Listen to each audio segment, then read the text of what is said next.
사랑의 주여 하나님 감사합니다. 주님께서 들려주시는 귀한 말씀 듣는 시간입니다. 우리의 마음이 열리고 귀가 열려 들려주신 그 말씀으로 인하여서 우리가 참되게 하나님의 자녀답게 살아갈 수 있도록 인도하여 주옵소서. 특별히 주님께서 베푸신 성찬을 앞두고 나누는 말씀입니다. 성찬에 담겨져 있는 소중한 의미와 그 담겨져 있는 하나님의 마음을, 예수 그리스도의 그 삶의 모습을 우리 마음속에 다시 한번 헤아려 살피는 귀한 시간 될 수 있도록 인도하여 주옵소서. 예수님의 이름으로 기도드립니다. 아멘. 오늘 말씀의 제목은 나는 생명의 떡이니입니다. 생명의 떡이라고 예수님께서 자기 자신을 소개하고 계십니다. 요한복음 전체를 보면은요, 예수님께서 자기 자신을 소개하면서 나는 뭐뭐시니 라고 이야기한 부분이 한 7가지 정도 되어져요. 소개하면 이런 거예요. 나는 세상의 빛이다. 이런 많이 들으셨죠? 또 나는 양의 문이다. 나는 선한 목자다. 나는 부활이요 생명이다. 나는 길이요 진리요 생명이다. 나는 참 포도나무다. 그리고 한 가지, 오늘 우리가 같이 나누고 싶은 말씀으로 예수님께서 자신을 이렇게 소개하고 계세요. 한번 따라해 보십시다. 나는 생명의 떡이다. 오늘 읽진 않았지만 나는 생명의 떡이라고 하는 부분을 보완하면서 예수님께서 하신 말씀이 구절이 있어요. 48절을 보면은요, 내가 곧 생명의 떡이라 너희 조상들은 광야에서 만나를 먹었어도 죽었거니와 나는 하늘에서 내려온 떡이니 사람으로 하여금 먹고 죽지 아니하게 하는 것이라. 이런 떡이 있다면 얼마나 좋을까요? 먹고 난 다음에 죽지 않는 떡, 생명의 떡. 예수님이 자신을 그렇게 소개하고 있는 거예요. 이스라엘 백성이 출애굽한 이후에 광야에 나왔죠. 먹을 것이 전혀 없었던 그 때에 하나님께서 그 광야에서 만나를 기적과 같이 은혜로 허락해 주셨어요. 그래서 이스라엘 백성들에게는 법궤 안에, 언약궤 안에 그 만나를 간직할 정도로 만나의 기적과 그 은혜를 너무나게 소중하게 여긴 거예요. 그거하고 비교했어요. 너희 조상들은 광야에서 만나를 먹어서도 죽었지만 기적이나 한 번의 일시적인 은혜로도 영원한 생명을 지속할 수 없지만 나를 먹는 것, 내가 생명의 떡이니 나를 먹으면 죽지 않고 살아가리라. 그렇게 표현해 주고 계세요. 이건 은유고 그 안에 메타포, 깊게 담겨져 있는 뜻이 있죠. 하늘에서 내려온 생명의 떡, 먹어 죽지 않게 하는 생명의 떡, 그 떡이 바로 자신이라고 소개하고 있어요. 51절에 다시 한번 반복해서 강조하고 계시네요. 예수님께서 이렇게 말씀하세요. 나는 하늘에서 내려온 살아있는 떡이니 사람이 이 떡을 먹으면 영생하리라.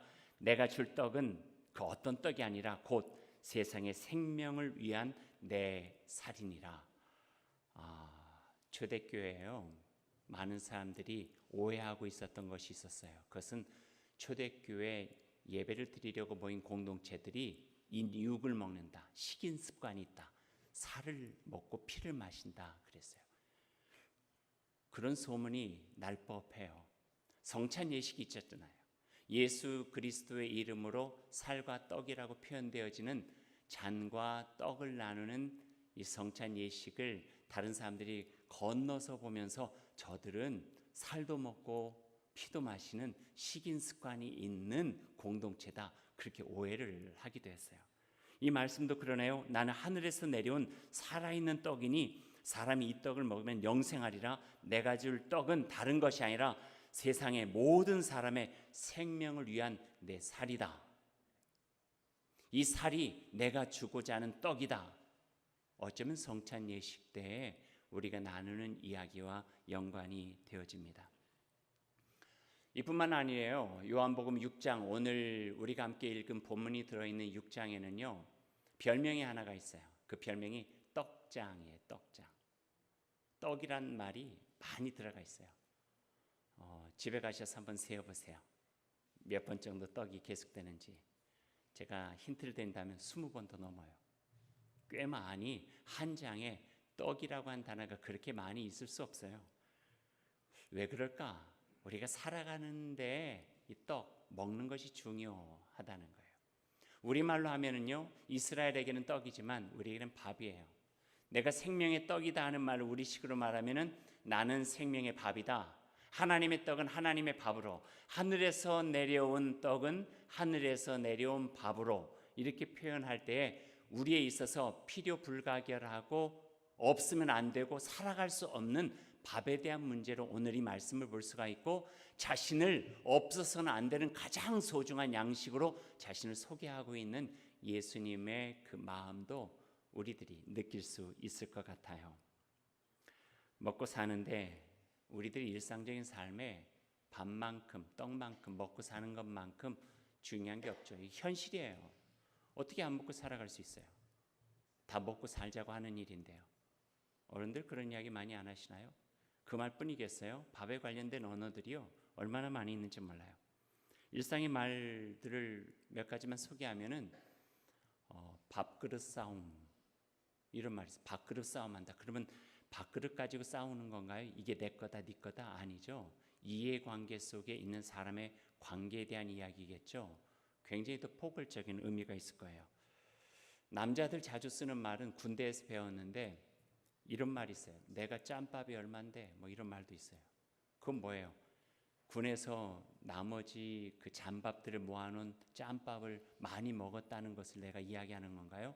아니죠. 내가 이 자리에서 내가 얼마나 살아왔던 경험과 경륜이 있는데, 조금은 자기의 어떤 질서에 대해서 기득권을 가지려고 하는 그런 안 좋은 표현으로도 이야기할 수 있는 부분이에요. 또 요즘 같은 시대 때 참 우리들이 원하는 거 하나가 철밥통이죠. 해직에 염려 없는, 경제적으로도 참 힘든데 안정된 직장의 자리, 철밥통, 뭐 이런 것도 표현하기도 하고요. 또 가족들을 함께 먹고 함께 사는 식구라고 표현하기도 하고요. 또 가끔 가다가 아마 여러분들도 그런 이야기 하실 것 같은데, 사람 만나면은 헤어질 때 이런 이야기들 가끔 해요. 우리 언제 밥 한번 먹자. 뭐 밥 못 먹어서 밥 먹자고 하나요? 그건 뭐예요? 만남에 대한 바람이죠. 우리 언제 한번 만나. 그 말을 다른 식으로 밥 한번 먹자, 그렇게 이야기를 하기도 하고요. 물론 어떤 이들은요, 건성으로 인사치레를 하는 말이 있겠지만 그런 사람의 말을 들으면 알죠. 그 마음이 나와 함께 만나서 조금 가까이 하고 싶고 마음을 나누고 싶은 그 마음이 있다고 하는 것을, 그 진심을 알게 되는 경우들도 있죠. 좀 안 좋은 말도 있어요. 듣기에 좀 부담스러운 말, 이런 말이에요. 밥값 좀 해. 밥값 좀 해. 이런 거. 밥값 좀 하고 살아. 뭐 이런 것들. 뭘까요? 밥값도 못하는 인간, 사람 구실 못하고 그렇게 사는 데는 먹을 자격도 없다는 거겠죠. 조금 더 심각한 이야기는 그 사람 밥 숟가락 놓았대. 이건 죽음이에요. 돌아가셨다는 이야기. 그러니까 밥이라고 하는 게 일상 속에서 얼마나 깊이 있게 우리 속에 구석구석에 가치 있는가 하는 것들을 알게 되는 거죠. 이 말씀들을 드리는 것은 오늘 예수님께서 하신 말씀이 추상적인 이야기가 아니라는 거예요. 나는 생명의 떡이다. 내가 생명의 밥이다. 내가 하늘에서 내려온 너희들을 향한 나를 밥이라 소개하는 예수님의 마음은 우리들의 삶의 가장 깊숙한 곳에 함께하고 싶다고 하는 마음이에요. 내가 너희들과 함께 있으면서 함께 밥처럼 먹지 않으면 살아갈 수 없는 삶의 가장 소중한 부분 속에서 너희들과 함께하고 싶다 하는 예수님의 마음이 이 말씀 속에 담겨져 있어요. 밥은 선택 아니고 생존에 불가결한 필요한 요소고요. 밥은 생명이죠. 그래서 오늘 예수님께서 자신을 그 밥에 비유하고 있는 거예요. 나는 생명의 떡이다. 나는 생명의 밥이다. 자신이 바로 밥이랍니다. 밥은 밥인데 어떤 밥이냐면 하나님의 밥, 하늘에서 내려온 밥이래요. 여기에 우리가 조금 더 생각하며 성찬상에 나아가야 될 의미가 있어요. 35절 말씀을 한번 볼까요? 여러분 오늘 본문 중에 35절을 한번 같이 읽어보죠. 제가 앞부분 읽을 테니까요. 여러분 같이 읽어주세요. 예수께서 이르시되 나는 생명의 떡이니 내게 오는 자는 결코 줄이지 아니할 터이요 나를 믿는 자는 영원히 목마르지 아니하리라. 오늘 이렇게 요한복음 6장에서 떡장이라고 불릴 만큼 떡, 밥 먹는 것에 대해서 강조하신 이유가 있어요. 거기에는 바로 이 이야기를 하시기 전 사건 때문에 그래요. 어떤 사건이 있었나요? 보리떡 5개와 물고기 2마리로 수천 명을 먹인 사건이에요. 수천 명을 먹였으니 먹은 사람들에게는 성경에 구체적으로 나와 있지는 않지만 아마도 입에서 입으로 이런 이야기들이 전해졌을 것 같아요. 예수님 가는데 가봐. 그 앞에 가면은 그분을 따라다니면 적어도 먹는 것은 해결할 수 있어. 이런 일이 있었어. 불과 얼마 되지 않는 보리떡과 물고기 가지고 우리가 다 먹었거든. 먹고 사는 게 얼마나 버겁고 힘들어. 그 앞에 나가면은 그 정도는 해결해 주실 거야. 그리고 무리들이 예수님을 막 따라가는 거예요. 사람들이 많이 모여진 상황 속에서 떡에 대한 이야기를 예수님께서 하시는 거예요. 그러면서 26절에 예수님이 자신을 보러 모여든 수많은 무리들을 향해서 이렇게 말해요. 여러분들이 저희가 나를 찾는 것은 떡을 먹고 배부른 까닭이도다. 말하자면 여러분들이 내 곁에 이렇게 많이 모여든 까닭은 그 이유는 나를 통해서 먹는 거 해결하려고 그렇죠. 이거예요. 현실의 문제를 해결하려고 그런 것이죠. 꼭 여기서 떡이라고 하는 것, 밥이라고 하는 것이 입으로 들어가는 음식에 대한 것일까요? 아니죠. 때로는 우리의 필요를 이야기할 수도 있어요. 어떤 교회는요, 자기 비즈니스를 위해서 나가면 도움이 되는 경우들도 있어요. 이번 선거철에 와서 표라도 한 장 더 얻으려고 오는 경우들도 있고요. 이게 떡이 아니면 뭐겠어요? 또 나의 필요들, 그것이 교회 생활하고 예수님 만남으로써 내 안에서 해결된다고 하면 얼마든지 할 수가 있겠죠. 하지만 예수님께서는 그것을 나무라진 않아요. 그게 전부는 아니다 이야기를 하세요. 정말 구해야 되는 떡, 정말 먹어야 되는 밥은 우리의 허기진 배, 굶주린 배를 채우는 밥과 떡이 아니라 먹고 난 다음에 시간이 지나가면 다시 허기질 수밖에 없는 일시적인 음식이 아니라 나를 먹어라. 그러면 나와 함께 살아가는 삶은 다시는 허기지지 않고 나의 삶의 어려움도, 나의 삶의 실망도, 나의 삶의 공고함도 이겨낼 수 있도록 나에게 힘이 되어지는 영원히 목마르지 않는 물과 같고 배고프지 않는 밥과 같은 그런 삶을 살아갈 수 있을 것이다. 이 말씀을 해주시는 거예요. 여기에서 오늘 우리에게 베풀어 주시는 성찬과 연결할 수 있는 소중한 의미가 담겨져 있죠. 오늘 이 말씀을 보면서요, 주님의 말씀을 다른 곳에서 하신 말씀들도 기억이 나요. 썩을 양식을 위하여 일하지 말고 영생하도록 있는 양식을 위하여 일하라. 눈앞에 보이는 게 아니라 보이지 않지만 더욱더 가치 있고 소중한 것을 향하여 우리의 마음에 관심을 두라 하는 예수님의 말씀이에요. 산상수훈에는 또 비슷하지만 다른 표현으로 이렇게 말씀하고 계세요. 너희는 무엇을 먹을까, 무엇을 마실까, 무엇을 입을까 염려하지 말라. 그리고 뭐라 말씀하세요? 오직 그의 나라와 그의 의를 위하여 살아가라. 그리하면 이 모든 것을 더하여 주시리라. 먹고 마시고 입는 그 현상적 삶이 전혀 필요하지 않은 것은 아니지만 우리에게 필요하지만 거기에 우리의 마음을 전부를 두고 살아서는 안 된다. 그 너머에 우리들이 추구해야 될 하나님의 의와 하나님의 나라가 있다. 그 말씀이죠. 이런 말씀도 기억납니다. 갈릴리 호숫가에서 예수님께서 베드로를 만나셨어요. 그래서 비어있는 배를 고기로 가득 차게 해주셨어요. 그리고 무릎을 꿇고 그 앞에 죄를 회개하면서 주님 앞에 나온 베드로에게 예수님께서 하신 말씀이 바로 이 말씀이에요. 두려워하지 마십시오. 이제는 내가 당신을 고기를 낚는 어부가 아니라 사람을 취하는 어부로 살아갈 수 있도록 돕겠습니다. 나와 함께 가십시오. 우리들의 삶을 한층 더 나은 가치 있는 삶으로 인도해 주시는 예수 그리스도를 만나는 거죠. 베드로가 만났던 것처럼, 예수님이 12 제자가 만난 것처럼, 성령 강림절에 성령을 경험한 이들이 새로운 삶을 향하여 두려움의 문을 열고 나가서 새로운 삶을 시작한 것처럼, 그래서 주님의 전에서, 예수 그리스도 안에서, 참된 복음 안에서, 하나님의 말씀 안에서 우리가 경험해야 될 가장 소중한 것은 먹고 입고 마시고 살아가는 삶의 필요를 넘어서서 우리의 인생의 본질적인 부분들, 우리가 어찌하면 더 가치 있는 삶으로, 더욱더 인생의 보람 있는 삶으로, 이례적인 인생을 주 여호와 하나님의 은혜 가운데서, 예수 그리스도의 말씀 가운데서 새롭게 나아가 후회하지 않고 부끄럽지 않고 거리낌이 없는 신실 진실 성실의 삶으로 살아가 감사와 기쁨과 보람으로 우리 인생의 여정을 마무리할 수 있을까? 그러기 위해서는 나는 생명의 떡이니 나를 먹으십시오. 이렇게 말씀을 해주고 계시는 거예요. 성경의 이야기는 아니지만요, 옛날 그리스 고사에 이런 이야기가 있어요. 잘 아는 우리가 그리스 철학자 한 분이 있죠. 디오게네스. 가난했어요.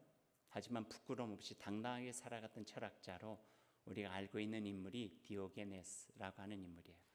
그와 동년배로 같이 함께 동문수학을 했던 또 하나의 철학자가 있었어요. 그 철학자 이름은 아리스토포스라고 하는 사람인데 별로 중요한 인물은 아니에요. 친구가 있다고 하는 것만 알아야 될 것 같아요. 근데 그는 철학자로 살아가는 게 힘드니까 왕의 옆에서 왕의 좀 비유를 맞추고 아첨하면서 살아가다 보니까 부유하고 풍족했어요. 사는 것이 넉넉했어요. 한 번은 친구가 어떻게 사는가 궁금하기도 하고, 그래서 디오게네스를 이분이 찾아가요.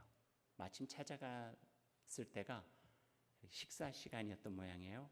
먹고 있는 행색을 이렇게 보니까 디오게네스가 콩도 아니고 콩꼬투리, 그것도 딱딱하니까 푹 과가지고 죽으로 만들어서 콩꼬투리 죽을 이렇게 먹고 있는 거예요.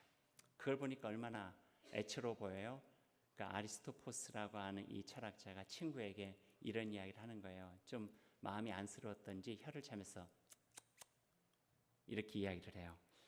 왕의 말을 좀 잘 들으면 그따위 형편없는 콩꼬투리 죽이나 먹고 살지는 않을 텐데 왜 그렇게 살아? 그렇게 이야기를 하는 거죠. 그 이야기를 이렇게 듣다가 디오게네스가 아리스토포스에게 이렇게 답변을 해요. 혀를 같이 찼어요. 그 친구를 향해서. 그리고 근데 자네 콩꼬투리 죽을 먹으면서도 즐겁고 만족하며 먹을 수 있는 그것만 알았다면 내가 보기에 자네도 왕에게 그렇게 아첨 떨며 살지 않았을 텐데 하면서 불쌍하다 하는 식으로 혀를 차더래요. 그리고 그 아리스토포스는 얼굴이 붉어져서 돌아가게 되었다. 그 이야기는 여기서 끝나요. 오늘 성경 말씀과 이 이야기는 어쩌면 일맥상통해요. 삶이 무엇인가를 예수님께서 진지하게 가르쳐 주시는 거죠.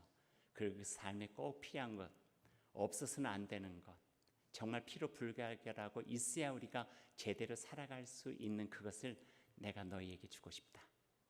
바로 나다. 내가 생명의 떡이다. 내가 생명의 밥이다. 그 밥을 먹어야 살아갈 수가 있다. 그리고 예수님께서 이렇게 말씀하세요. 나를 먹어라. 나를 먹어라. 6월을 시작하면서 성찬을 우리가 같이 나누게 됩니다. 성찬식을 할 때 주님께서 하신 말씀을 우리가 떠올려 봐요. 떡을 들어서 축사하시고 나눠주시면서 주님께서 이렇게 말씀하시죠. 이것은 내가 너희를 위하여 지키는 나의 몸이니 받아라 먹어라. 이게 너희에게 주는 생명의 떡이다. 보잘것없는 떡 하나에 담겨져 있는 의미가 아니라 그 속에 담겨져 있는 예수 그리스도의 상징적 의미가 있다는 거예요. 잔을 나눠주시면서 어떻게 해야 합니까? 이 잔을 받아라. 이것은 내가 너희를 위하여 흘리는 나의 피, 생명의 피라. 이것을 마시면은 영원히 목마르지 않는 허기진 세상에서, 목마른 세상에서 갈증 없이 살아갈 수 있는 하나님의 은총과 사랑을 경험하게 될 것이다. 마셔라, 나를 마셔라, 이렇게 말씀해 주고 계시죠. 이게 오늘 우리가 함께 참여하는 성찬입니다. 밀전병 하나, 그리고 작년에 담아놓은 포도즙, 볼품없이 생겼고 얼마든지 무시할 수 있는 보잘것없는 것이지만 예수님을 닮았어요. 거친 나무 십자가 위에 달려있는 볼품없는 예수님의 모습이 이 속에 담겨져 있어요. 그래서 만난 것이 아니라 볼품없지만 그것을 통하여 예수님을 생각하고 기억하며 주님 있는 그 삶으로 우리를 초대해 주시는 그 자리로 이 성찬은 우리를 초대하고 있습니다. 그 마음으로 여러분을 초대합니다. 성찬을 통해서 생명의 떡 되시는 예수 그리스도를 먹고 마시며 이 땅에서 가장 아름답고 복되게 살아가는 여러분이 되시기를 소망합니다.